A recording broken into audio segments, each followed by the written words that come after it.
Good evening, everyone, and welcome. My name is Oliver Brewer-Lennon, and I'm one of the coordinators of Adorate, a Corpus Christi initiative sponsored by the Society of Catholic Priests, bringing together devotion and study during the octave. This evening is the keynote talk for this year's event. Tonight's speaker is Dr. Claire McArdle. Claire is an Emmy Award-winning creative executive whose work has taken her to the highest levels of the media industry. She is also a passionate historian who holds a PhD in 19th-century ecclesiastical history. It's not a combination one encounters every day, and I have to say I find it rather wonderful. Many accounts of the Anglo-Catholic movement understandably focus on clergy, religious communities, and prominent leaders. Claire's talk invites us to look more closely at another part of the story, the contribution of lay people and lay organizations to the development of the Catholic revival. Drawing on her doctoral research, she explores a subject that has often received less attention than it deserves. Claire, thank you very much for being with us this evening. Over to you. Thank you. Thank you very much. Thank you, Oliver. It's an absolute delight and a bit of a surprise to be here sort of 20 years after originally conducting my research into this topic, to have had an email out of the blue from Oliver to invite me to do this 3 or 4 months ago, and for me to dive back into the academic. Oh, hello. Yeah. Dive back into the academic research that I did during my time at the University of Edinburgh has been an absolute pleasure, and reacquainting myself with the characters that I encountered whilst writing that. Caveat with the fact it has been some time since my years in academia, so I'm not quite as conversant in some of the theological arguments as I once was. But hopefully this is an engaging overview, and I'm very conscious that I'm speaking to an audience that is probably slightly more expert in Anglo-Catholic matters than I usually get to discuss these. So what I've tried to do is pull together an overview of the research that pulls together my key arguments. So if I will just see if I can share screen, so bear with me. We did just try this and it worked. There we go. Is that working? Excellent, excellent.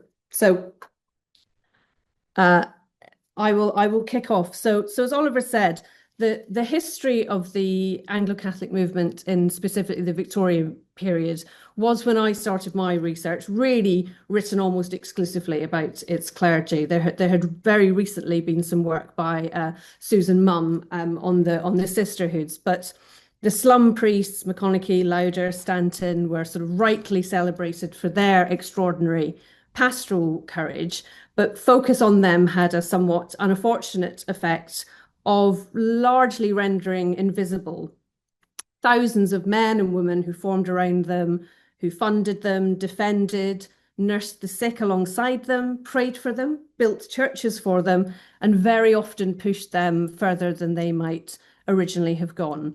So my research sought to bring some of those people into view, and what emerged was not a shapeless mass of devoted followers, but a structured, purposeful and internally differentiated lay movement. And when one looks carefully at the organizations that attached themselves to the Anglo-Catholic cause in the second half of the 19th century, a sort of striking pattern emerges. Each of those organizations and groups existed to address a specific need and understood their role within the movement very clearly. So I'll introduce briefly in turn each of the organizations that I sort of delved into. The first will probably be well known to a lot of you, the English Church Union, founded in 1859. The year a group of local church unions gathered under Colin Lindsay's presidency and resolved that the Catholicity of the Church of England required an organised defence. And its purpose from the outset was essentially martial. So the ECU was an organisation dedicated to protecting the doctrines and the disciplines of the national church from the Erastianism of the state. That is, from the encroachment of secular courts and a secular parliament upon matters which Anglo-Catholics deemed to be spiritual in character. And it offered legal counsel, financial support to prosecuted clergy, organised petitions, and by the early 1880s had over 20,000 members. Next, and my personal favourite, I still hold a very soft spot for the Church of England Working Men's Society, which came into being in 1875 under very different circumstances. A group of men, working men from the parish, or the infamous parish of St Albans and Holborn, to the Archbishop of Canterbury to protest at the suspension of Alexander Heriot McConaughey, the famous slum priest. And their leader was a one-armed night watchman named Charles Powell, or Charlie Powell, as he was known.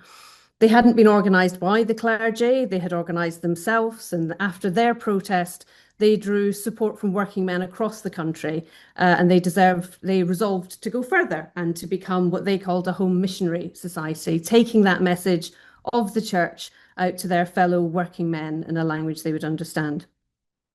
The Anglican sisterhoods, 90 communities formed between 1845 and 1900, approximately 10,000 women passing through the sisterhoods, and they represent a very different kind of response, formed not to defend or evangelize, but to serve, to staff penitentiaries, houses of mercy, nurse during the cholera outbreaks that were very prevalent at that time in urban areas, run orphanages, ragged schools, convalescent homes in the poorest urban parishes.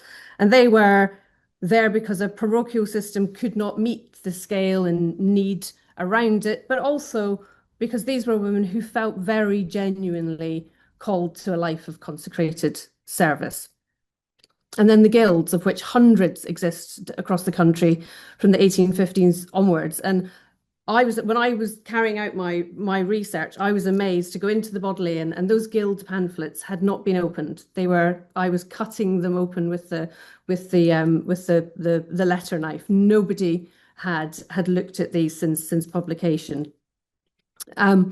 And they are very much concerned with the interior life. They existed to deepen the spiritual commitment of the individual Anglo-Catholic layperson, encouraging regular communion, self-examination, a study of doctrine, and practical service as expressions of a lived Catholic faith. And through these organisations, the Tractarian vision of the active Eucharistic community was most actively and consciously pursued. And then the lay patrons, represented in my research by the surgeon Robert Brett and the MP and architectural patron, the fabulously named, actually, Alexander James Beresford Hope. And they worked through a different medium altogether, the built environment, both Anglo-Catholic laymen who dedicated substantial portions of their lives, and in Robert Brett's case, personal resources that he could barely afford, to the construction of churches that would embody their vision of what Anglo-Catholic worship could and should look like. So the picture that emerges is one of calculated diversity, organisations that did not duplicate one another. Together, they constituted something like a full spectrum lay movement, defending the tradition, evangelising beyond it, nurturing those within it, and building the physical spaces in which it could be expressed. So one thing that is certainly the case in this period is there is no shortage of cartoons in newspapers and Punch, etc., which will reveal exactly what the broader public thought of the Anglo-Catholic movement. So before we go further, I just want to clarify what the term ritualism meant from the mid-19th century onwards and the weight it carried, but also the extent to which it's not a term that's synonymous with Anglo-Catholicism. in this period. So in the context of the Victorian Church of England, and apologies if I'm telling you sort of information you're all aware of, but ritualism had a fairly precise meaning, and that was centered on a set of contested ceremonial practices which had come to be called the 6 points of ritual: the eastward position of the celebrant at the Eucharist, the wearing of Eucharistic vestments, altar lights, the mixed chalice, unleavened wafer bread and incense. And to modern Anglo-Catholic congregations, these might seem unremarkable, but in Victorian England, they were genuinely incendiary. So the central legal problem was the ornaments rubric of the Book of Common Prayer, that notoriously ambiguous clause, which prescribed that the minister should wear the same ornaments in the church and at the time of his ministration as were in use by authority of Parliament in the second year of the reign of King Edward VI, and whether this authorised the full pre-Reformation ceremonial of 1548 or merely the more modest usage that had become standard in the post-Reformation church was a matter of fierce legal dispute. Anglo-Catholics took the former view, the courts repeatedly took the latter. And that conflict became acute in the 1860s and 1870s, culminating in the Public Worship Regulation Act of 1874, which established a lay judge, so the notorious Lord Penzance, formerly of the Divorce Court, to try cases of ritual offence. So clergy who refused to comply with his orders faced imprisonment, and several were jailed. Arthur Tooth of Hatcham, Sidney Fairthorne Green of Miles Platting, Richard Enright of Bordesley. There's a cartoon here from the Daily Post newspaper in Birmingham. That's the 26th of November 1880, depicting Father Enright going into Warwick Prison in chains. And the sight of priests in English jails for performing what they regarded as the ancient rites of the church became a really defining image of the era. And looking back now, it seems inconceivable that such sentencing felt appropriate, and underlines just how controversial those ritualistic practices were. What my research made clear is something which the heated atmosphere of that controversy tended to obscure, which was that not all Anglo-Catholics were ritualists, and not all Anglo-Catholic lay organisations existed to advance the 6 points. And the diversity of opinion within the movement was as striking as its unity. So the English Church Union, for example, committed itself only to those ceremonial practices that had been deemed legal by the Dean of Arches, not the full 6 points. Its president, Charles Linley Wood, later Viscount Halifax, spent decades conducting what he himself termed a balancing act between the moderate and the extreme wings of the organisation, warning against provocative language, threatening resignation when more militant members tried to carry the union beyond the bounds of legal defensibility, and insisted that membership of the ECU did not automatically imply support for advanced ritualism. And this was a point that was made with some force by Pusey himself, who joined the union in its early years and whose presence as vice president was considered an extraordinary asset, as it was. And Pusey, despite being heavily portrayed in the popular press as the mastermind of ritualism, was, of course, nothing of the sort. He once wrote to Bishop Tate, who would go on to draft the Public Worship Regulation Act, that he was, quote, in this strange position that my name is made a byword for that with which I have never had any sympathy.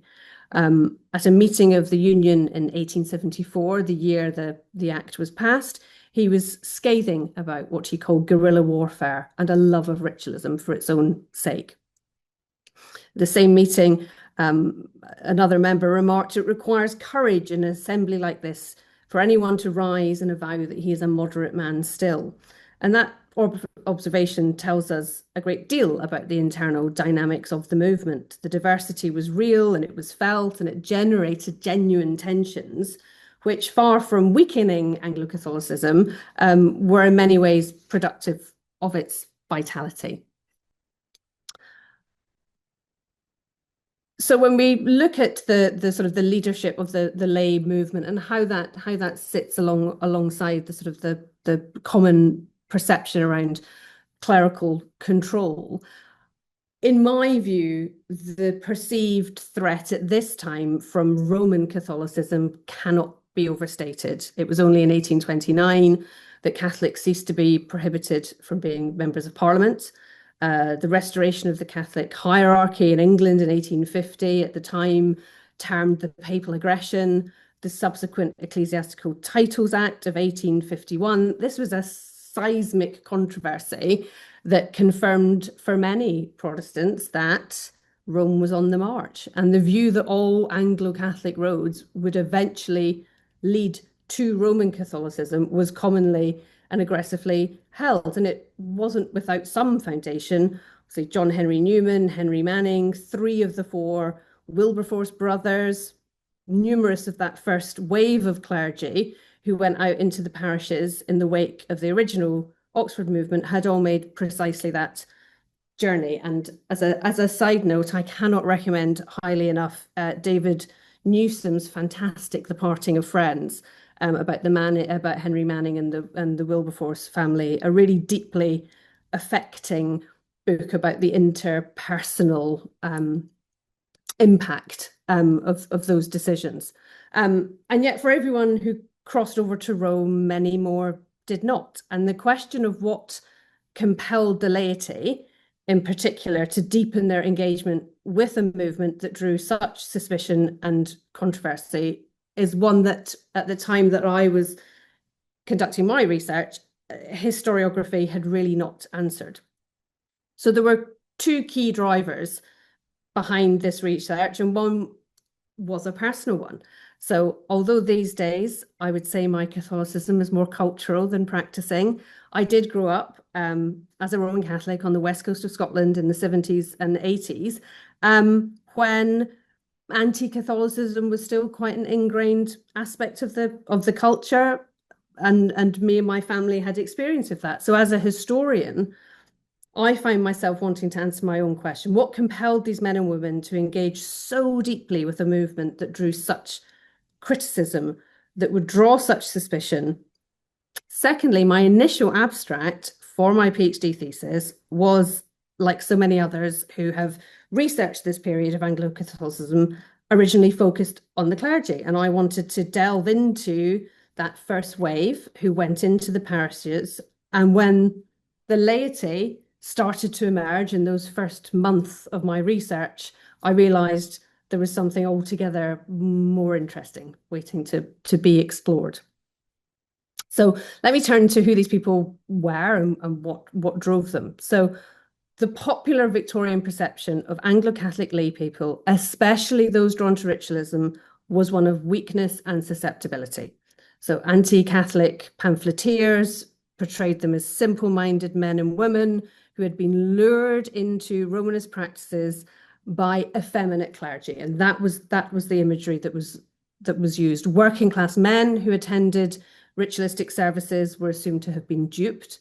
Women who joined sisterhoods were said to have been snared through the confessional by sneaky Puseites, and the general picture was of a laity incapable of independent judgment, which clearly was not the case. The men who founded and led the English Church Union, Colin Lindsay, the first president, was the youngest son of the Earl of Crawford. His successor, Charles Lindley Wood, the son of a Whig peer, former companion of the Prince of Wales, and a man whose family begged him not to take the presidency on the grounds that it would destroy his political prospects. He accepted it anyway, and remained president for decades, steering the Union through its most turbulent years with a combination of strategic intelligence and moral tenacity. And Wood demonstrated his independence from clerical direction on numerous occasions. When Pusey threatened to resign over an excessively militant resolution, Wood brokered a compromise. When the council threatened to embarrass the Union by sending an address to the bishops complaining about the scheduling of Princess Louise's wedding during Lent, an act that would have caused considerable personal embarrassment to Wood, given his royal connections, he threatened his own resignation and the council backed down. The Church of England Working Men's Society presents, if anything, an even more striking case of lay independence. So Charles Powell, The night watchman, who became its general secretary, had no social position, no independent wealth, no connection to the episcopacy. What he did have was a father who had been involved in one of the earliest trade union movements. So he had been exposed to working class organisation and mobilisation. And he also had a conviction that the working men of St Albans had the right to defend their form of worship and the personal energy to also act upon it. And he travelled the length of England in the autumn of 1875 and the winter of 1876, speaking at working men's meetings, signatures for a petition to the Houses of Convocation. And the Society were always keen to reiterate that they had formed their committee spontaneously and they had pointedly decided not to seek clerical advice precisely because they knew how easily they could become dismissed. There are a couple of images there. This is a classic image of the young lady confessing to the priest from the sort of anti-Catholic 1850s imagery that was very common. And then I always love it when, even now, I can find Charles Powell in the British Newspaper Archive, who is chairing a talk in Lambeth. Are the ritualists lawbreakers? Admission obviously free. So in the case of the Church of England Working Men's Society, their defence was persuasive because it was a genuinely lay-led organisation. And its members were well aware of the irony in the charge that they were under clerical control. At one meeting in Leeds, the delegates declared that a delegate declared the movement had shown, quote, that the working men do care and that they not only know themselves, but want to teach others that the old Church of England was meant for working men, as well as all classes of Englishmen. Among the sisterhoods, the evidence of lay independence is perhaps most striking of all because society found it the most difficult to believe. The founding figures of the great communities, Lydia Sellon, Harriet Monceau, Harriet Brownlow Byron, were not young, impressionable women swept away by charismatic clergy. They were women who, in most cases, had already spent years in practical charitable work, who had made conscious decisions about the shapes of their lives, and who fought tenaciously to maintain the autonomy of their communities under what was often considerable clerical pressure. Emily Eichbaum, founder of the Sisters of the Church, put the matter with characteristic directness when she wrote in her diary that, quote, the only sisterhoods in the English Church that have done well have been originated by women, and men have made such a mess of religious communities among themselves that it is absurd that they should try to subject sisterhoods to their control. Robert Brett, the lay patron, is a revealing example again, a medical doctor in Stoke Newington with a large family, no private fortune, and in the view of his friends, a disconcerting tendency to prioritise his church over his domestic finances. He spent 12 years campaigning for the construction of St Matthias's Church in Stoke Newington, corresponding with successive bishops of London, raising funds, cajoling architects, and eventually building a church which he very evidently regarded as his own. When Bishop Tate instructed the incumbent to remove the altar lights, it was not the clergyman who refused, it was Brett. And he wrote to the bishop himself, noting with fine precision that the late Bishop Blomfield had always treated him with confidence, and they expected nothing less from his successor. He informed Tate's secretary in terms that were rather more than a request that the matter would become, quote, a subject of newspaper scandal and controversy throughout the country unless the prohibition was withdrawn. Brett was known locally as the lay pope of Stoke Newington. Having spent a lot of time in Lambeth Palace Library reading through all of the correspondence held there to both Blomfield and Tate, I suspect that when a letter arrived from Robert Brett, there was a bit of a sigh of, oh no, not another one. I became quite fond of Robert Brett. Alexander James Burford Hope represents another type of forceful lay independence, and Hope had every reason to play by the rules, although I am more inclined to think that his background and character lent him the distinct air of a man who didn't believe that any of the rules actually applied to him. He was an MP from the age of 21, married into one of the most prominent families, political families in England, heir to a substantial fortune, a man who moved as easily through Cavendish Square as the chancels of an Anglo-Catholic church. He was also on the question of episcopal authority over his building projects, completely immovable. The building of All Saints Margaret Street, there we are, obviously. Many of you will be aware of this beautiful building in central London. And it brought him into sustained conflict with two successive bishops of London. With Blomfield, the dispute centred on a chancel screen with gates, to which the bishop objected very strongly, and whose approval he eventually reluctantly granted after Hope made clear that he'd just simply stop building the church if he wasn't allowed them. When Blomfield subsequently asked to examine the interior decorative designs, Hope declined, collected the plans, and wrote to his confidant, Benjamin Webb, setting out his position with some precision. All Saints was his freehold, unconveyed to anyone. He would finish it as he saw fit, and when it was complete, he would invite the bishop to consecrate it as it stood, license it as it stood, or leave it in his freehold as it stood. That, Hope concluded, will bring him to reason. And it did. With Tate, Blomfield's successor, Hope was, if anything, more direct. When Tate asked that all building work cease until he'd reviewed the plans, Hope replied that you can't stop tradesmen and artists. You can't postpone their work. Surely you would know this. Surely the request has not come for you. The plans were never submitted to Tate. He was simply invited to preach at the consecration, which he did, although he refused to begin the ceremony until the altar frontal had been covered up.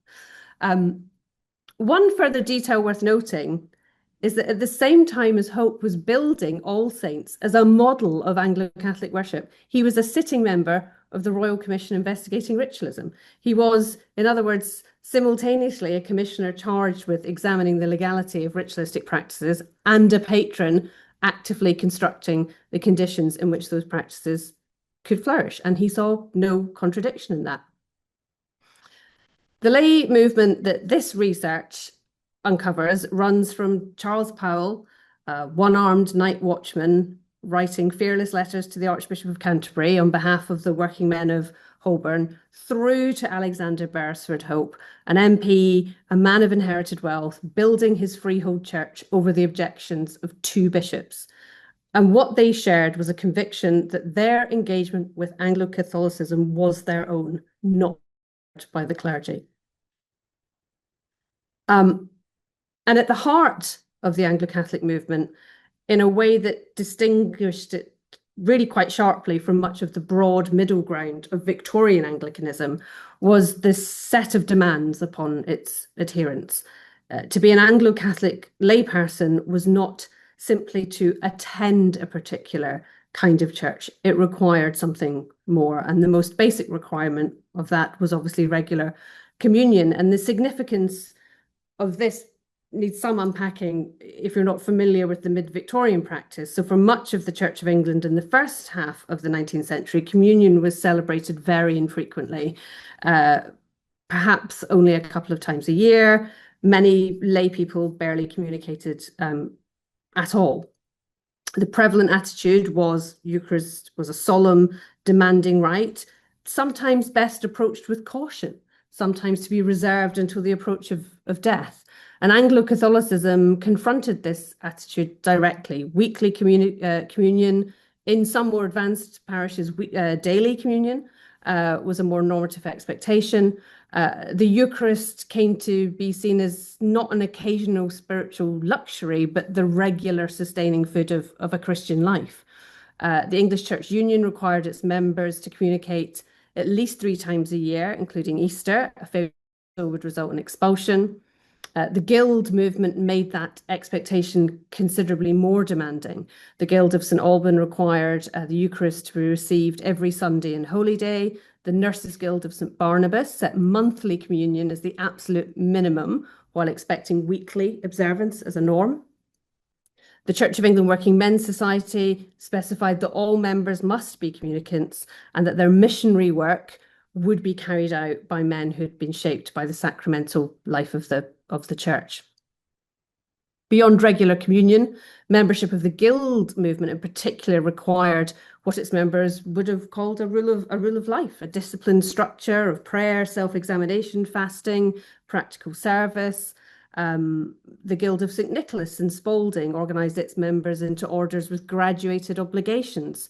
The most junior members required to kneel in morning and evening prayer, say an intercessory prayer daily, attend church on Sundays. By the time a member reached the first order, those obligations included daily Bible reading, meditation, self-examination every Friday, private confession before communion, so taking that on a step further, and the active encouragement of others towards holiness through personal example. It wasn't a light commitment, and several of the guilds acknowledged, some with frustration, that it was a difficult ask of their. So these were real people making real choices at real cost about how they would live their Christian lives. The men of the Church of England Working Men's Society were workers who gave their evenings to missionary meetings, their weekends to the committee work of the society. This picture here that I'm showing now, this is from an evening that Charles Powell had organised in the East End of London, where it was a missionary evening. So the Church of England, Working Men's Society, giving their weekends, their evenings, in part of a grueling sort of work structure. The sisters made choices that placed them in outright defiance of everything that Victorian society expected of women. Guild members committing themselves to daily rounds of prayer and self-examination required time, interior discipline. And from all of this commitment grew something else, a different kind of relationship between the clergy and the laity. And this is perhaps one of the most significant features of the Anglo-Catholic movement at this time. Anglo-Catholic clergy at this point, by their pastoral practices, had created congregations that couldn't be treated as passive recipients of ministry. If you ask a man to come to communion every week, he starts to have opinions about the Eucharist. If you establish a guild that requires members to understand the doctrine of baptismal regeneration, those members develop a theological literacy that goes beyond what an ordinary Sunday churchgoer would have. And it created this new kind of lay agency, not one that sought to displace the clergy, but one that operated alongside them, defended them, and sometimes directed them. And the case of the Church of England Working Men's Society shows this dynamic beautifully. A lay speaker at a meeting called to discuss the Public Worship Regulation Act in 1874 declared with evident satisfaction that, quote, the laity were now those who urged matters upon quiet and easygoing clergymen. Alfred Crave of Bradford put it even more plainly at a founding meeting of the society, saying, it is we who are egging on the priests to do their duty and carry out to the full the Catholic teaching of the Church of England. So there was a phrase then which appears and reappears in the primary sources of this period whenever Anglo-Catholic lay people are trying to articulate what it is they're attempting to do. And that is the Eucharistic community. And it is a phrase which carries the weight of the entire Tractarian inheritance, the idea of a church as a gathered body, constituted by the Eucharist, strengthened by frequent communion, expressing its unity in practical service and mutual support. This was not for these men and women merely an ecclesiological theory, it was something they were trying to build. The guild movement was probably the most self-conscious attempt to do this, not a defensive organisation formed against enemies, but a community formed around the altar. The guilds understood corporate communion not merely as an act of individual piety, but as the constitutive act of the community itself. The sisterhoods similarly expressed the same ideal through a total consecration of life. The Mother Superior of one community, when asked by her chaplain to reduce the frequency of communion during a particularly demanding period of active work during a cholera outbreak, is said to have declined on the grounds that without the Eucharist, the work wasn't possible. The ordered life was not separate from the active life, it was its source.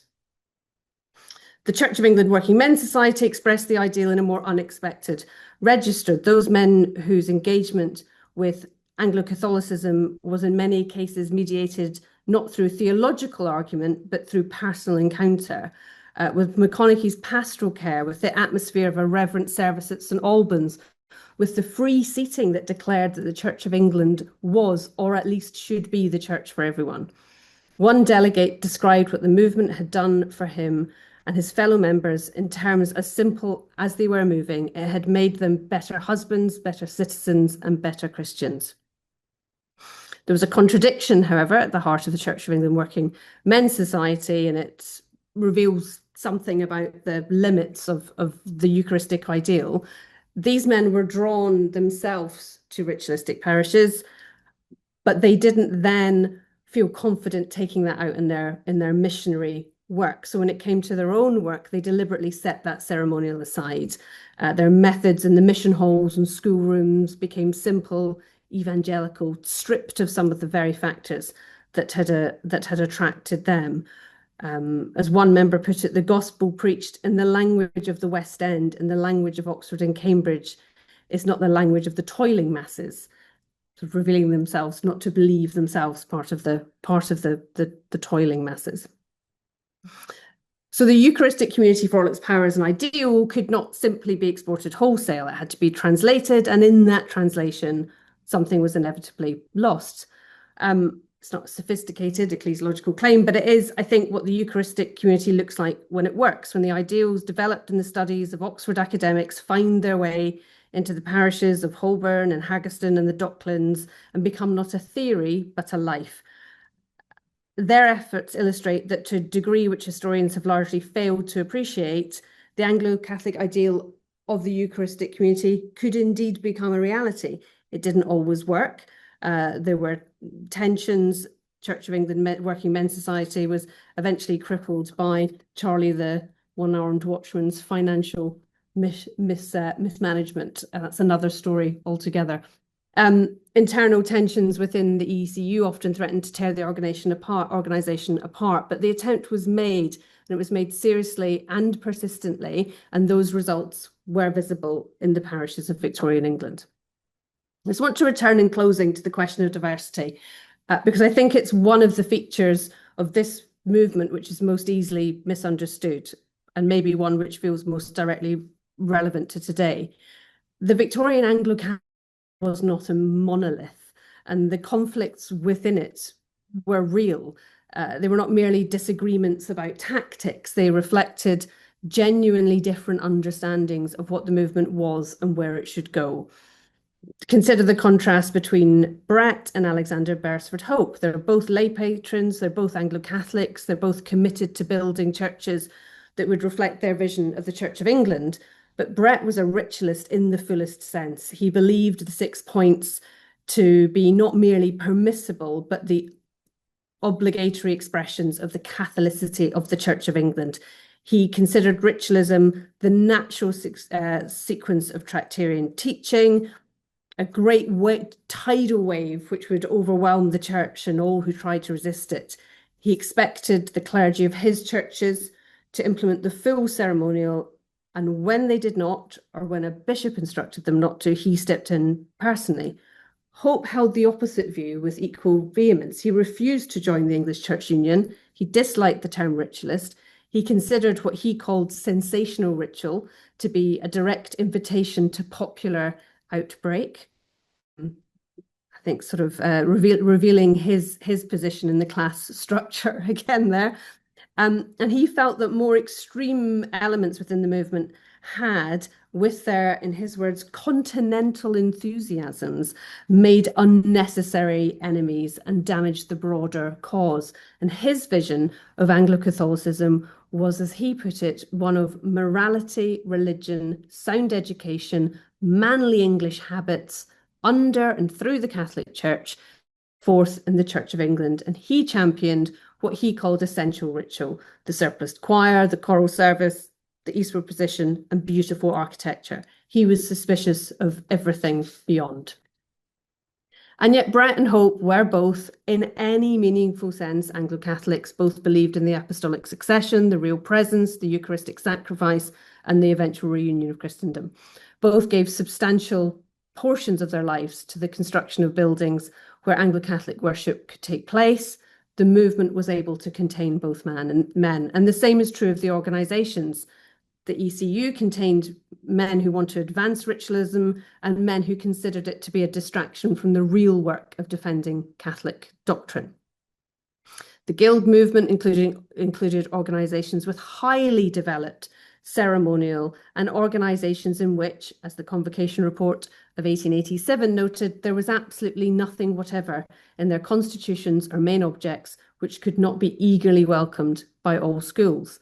The Church of England Working Men's Society was an organisation whose missionary methods were more evangelical than Anglo-Catholic in character, even as its members were communicants in ritualistic parishes. The temptation, both in the Victorian period and in the subsequent historiography, has been to treat the conflict over ritualism as the defining feature of the movement, to reduce Anglo-Catholicism in this period to a question of vestments and altar lights. And my research absolutely suggested that that was never the whole picture, that the lay movement in particular was considerably more various, more internally divided, and more interesting than that reduction allows. And the diversity of the movement was not a weakness. It was, at its best, evidence that the Catholic revival in the Church of England had produced not a sect with a party line, but a genuine, broad enough to accommodate both Brett and Hope, Pusey and John Mason Neale, the Sisters of All Hallows, and the working men of St Albans, Holborn. And that breadth is part of what the movement in the 19th century bequeathed to the church now. So in conclusion, what strikes me most forcibly, having spent years immersed in the primary sources of this period, years away from the primary sources of this period, and then coming back into it again, is the sheer energy of the Anglo-Catholic lay movement in this period. These were people who believed that the Catholicity of the Church of England was worth defending and embodying and building, and who acted upon that belief with remarkable persistence and practical intelligence. They were not passive, they were not under the control of the clergy. They were, many of them, people whose social position or gender or class might have been expected to preclude them from any significant and defining role in church life in this period. And precisely because Anglo-Catholicism demanded active participation, gave it a theological warrant, found themselves doing things that Victorian society at that time had not quite anticipated they could. The Anglo-Catholic laity of the Victorian period did not achieve everything they set out to achieve. The Eucharistic community they sought to build was always partial, always contested, always vulnerable, but they made the attempt seriously and at considerable cost. And the parishes and the institutions and the buildings they left behind are part of the inheritance of this tradition. And they deserve to be remembered not merely as the backdrop to the clergy who worked among them, but as significant actors in the history of the Church of England. My hope was always that my doctoral thesis would go some way towards giving them some of the recognition that they are due. It has been entirely unexpected and an absolute pleasure 20 years later to share all of them with you. So thank you very much. My gosh, Claire, thank you very, very much. That has given us a great deal to think about. Now, we'll move to questions in just a moment. If you would like to ask something, can I please ask that you use the raise hand function in Zoom? And I'll give people a minute now just to sort of gather their thoughts. I'll take a drink of water. You might want to do the same too, Claire. You've been speaking for a while. And then we'll begin. And I do have to remind everybody, it's 20 years since I wrote it. I'll answer what I can. I'll go back into the bit of my brain where the information is stored and see if I'm able to retrieve. Thank you. All right, Ian, you have your hand up. Thank you, and thank you very much, Claire. That was wonderful, and Oh, I thank you. very much appreciated it.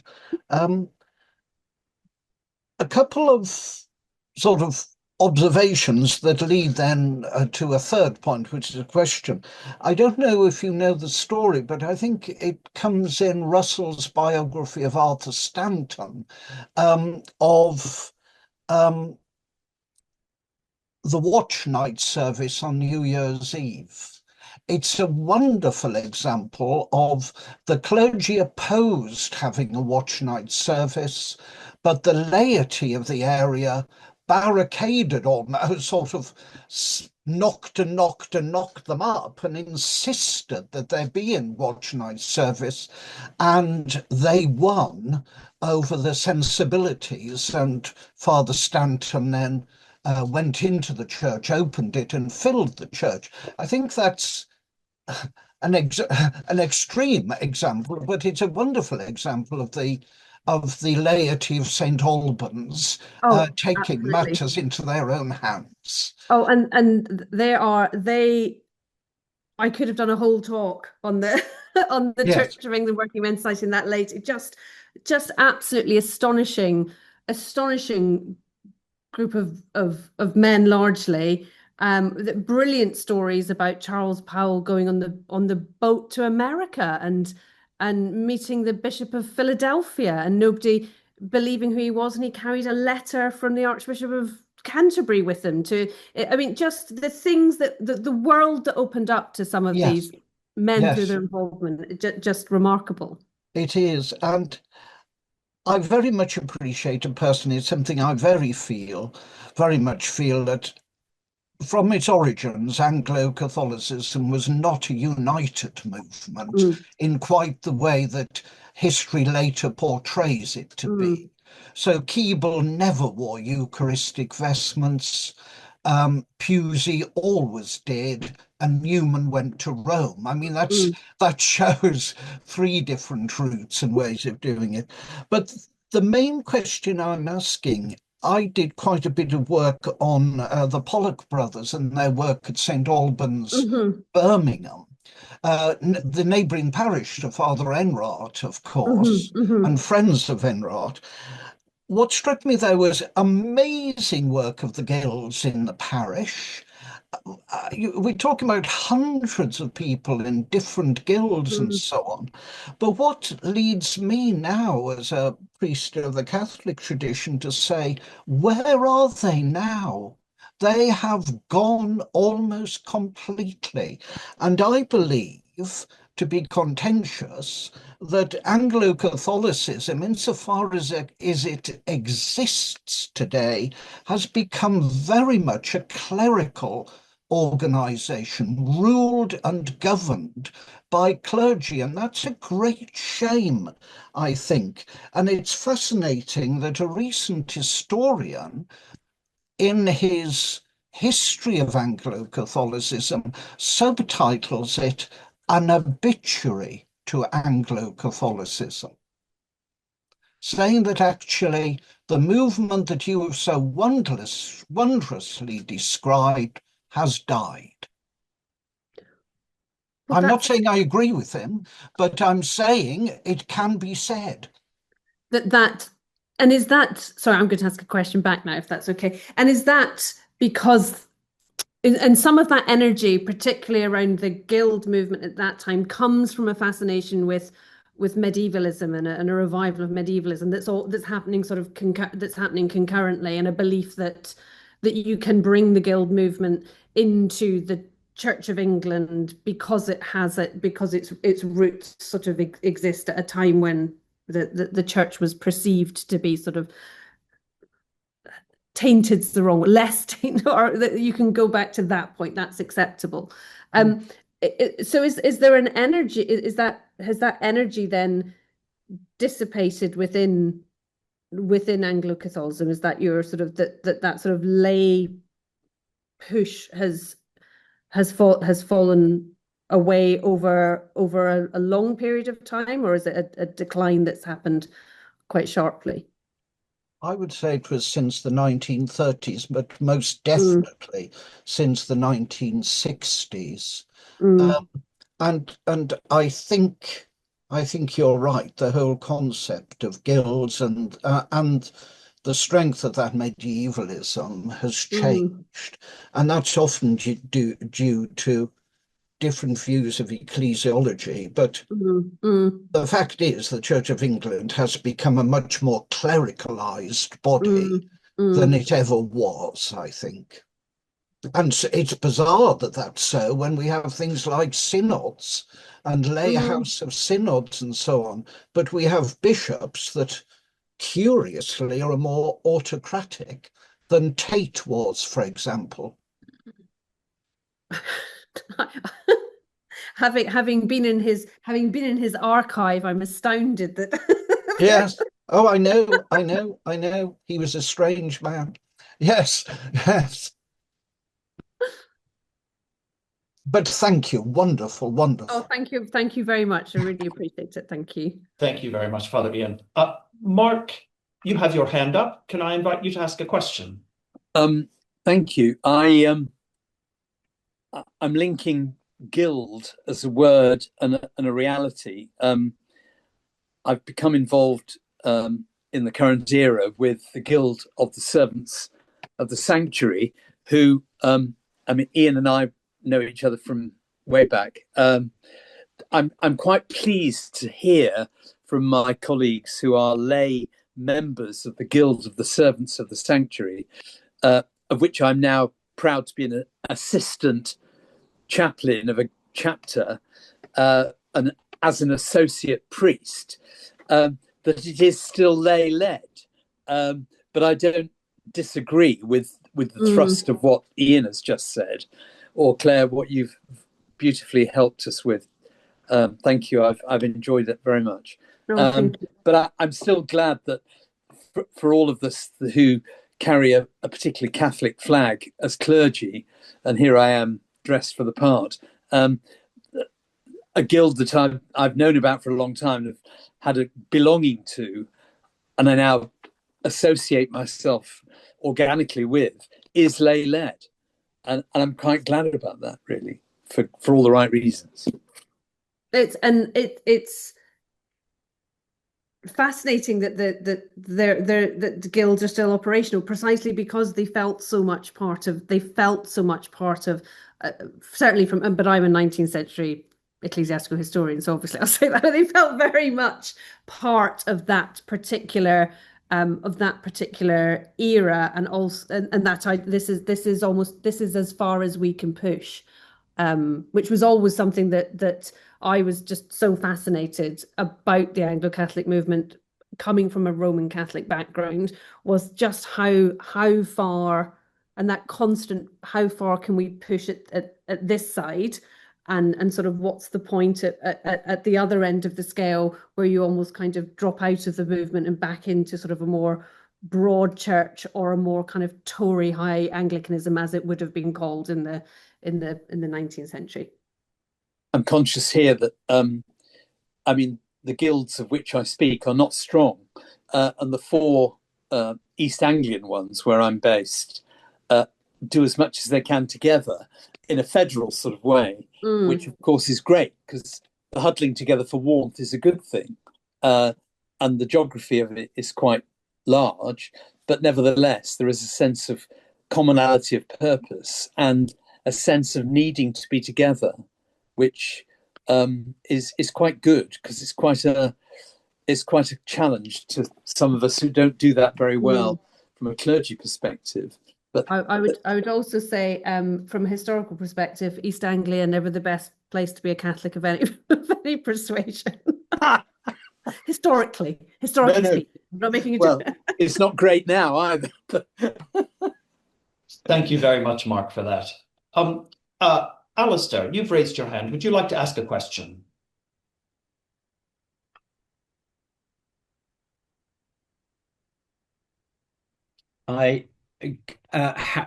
Claire, firstly, thank you enormously for your excellent lecture. I spent a good section of my day ploughing my way through this tome I'm in the process of taking a religious community into the acknowledgement program of the Church of England. And in my reading today, I have been utterly fascinated that it took the bishops of the Church of England to 2020 to bring these groups to heel. And I was extremely surprised to see that really right up until the Second World War, none of them would would come under any form of episcopal authority, that they would sit strangely in their own space. You'd want them. Well, so my question, sorry, sometimes you need to pay some context before you can phrase your question. So some of my heroines and heroes like Rosina Rice and Andrew Sear, and some of those characters right at the beginning of the Franciscan story in the Church of England, I know virtually all of them came from not only lay backgrounds, but I also noticed that riven through the Franciscan life was a fairly strong adherence to socialism. So my question is to what extent do you see the rise of socialism and the rise of the lay movement in the Anglo-Catholic movement? Do you see them running concurrently? Did they feed one another? What? Yeah. So that I think certainly within. So one of the and this was something that when I started in my undergraduate degree, moving into sort of a space of looking at the Anglican Church of England history, and I had no idea about the pews not being free, that there were places you couldn't sit in, and that was such a key driver for the Church of England Working Men's Society in the Anglo-Catholic churches, that they were seen as equal within that space. But I don't know how broadly then that sort of maps onto socialism itself, and how we're defining socialism in that period. So I wouldn't feel qualified at this stage. If you'd asked me 20 years ago, I probably could have answered that more fully. But yes, I'd have to delve back into the books to have a satisfactory response to that now, I would say. Thank you very much, Alistair, for that question. We have one final question, and that goes to Catherine. Can you unmute yourself and ask your question?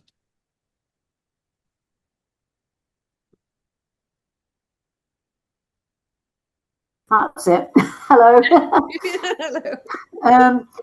I just wanted to ask you whether there's been any thought in the present situation of the Church of England, as in the lack of vocations, the decline in vocations, whether there's been any thought about how that will affect the way that Anglo-Catholic churches will interact. I speak as the church warden of the church who's just come out of 7.5 years of interregnum, and we've just got a priest. So I'm noticing in our congregation we've been Anglo-Catholic since 1885. I hasten to add, that has not changed. And there's been a lot more effort made by the laity simply through necessity. I just wonder whether it's worth looking into that aspect of it. We were a church where Father did everything. Well, Father wasn't there for ages, so we had to do things ourselves. And in a way, it was extremely painful at one level, but it was actually quite instructive. And I think in the end, really very positive for our church. And I just wonder whether that's an aspect of the decline that Ian Gomersall was talking about, whether that could actually be arrested basically by force majeure. In terms of you're not in terms of the laity having to, getting together more and doing more, and because of a lack of you're saying there's a lack of sort of Anglo-Catholic priests coming through, and that actually there's a moment in time for organization to take. Well, I mean, it's I'm not obviously not a member of the Anglo-Catholic community, but anything that I guess that if anything, what came through in my research for me and going back and reading through it again is this idea that, as you say, that the church is there for the laity. So the how the laity organize and what it demands of its clergy should, it should work both ways, or very much actually. In my view, it should work one way in particular, which is that you are the community that is to be served, and I don't know enough about how the Anglo-Catholic movement within the Church of England is organised now. In terms of, there's probably some people on this Zoom, I would imagine, that you could organise that would take up your call to arms. You can join Mark's Society of the, I can't remember what the guild was now. Yeah. Thank you very much, Catherine, for that question. Thank you. Yes. Claire, that's all we have time for now. Can I thank you once again for a fascinating talk, and thank you to everyone who's joined this evening. It was an absolute, thank you so much for inviting me. I haven't stopped telling people since you emailed me that somebody read my PhD. It was very exciting. So it's been an absolute, a genuine delight to share it at surface level with you all. You can dive into it on the Edinburgh University website if any of you want the deep cut. Excellent. Listen, before we conclude, may I briefly mention two other parts of this year's Adorate program. The first is the 40 hours plus devotion, which continues throughout the octave of Corpus Christi. Members of the Society of Catholic Priests and many others are committing to an hour of prayer before the Blessed Sacrament. Details of that and opportunities to take part can be found on the Adorate website. The second is tomorrow evening's lecture, when Canon Ian Gomersall will explore the origins and development of benediction of the Blessed Sacrament. In a way, the two talks belong together. This evening, we have reflected on some of the people who helped shape the Catholic movement. Tomorrow, we turn to one of the devotional practices that became such a distinctive part of its life. I hope many of you will be able to join us again. Thank you all for being here this evening. Good night and God bless. Thank you. Thank you. Bye-bye.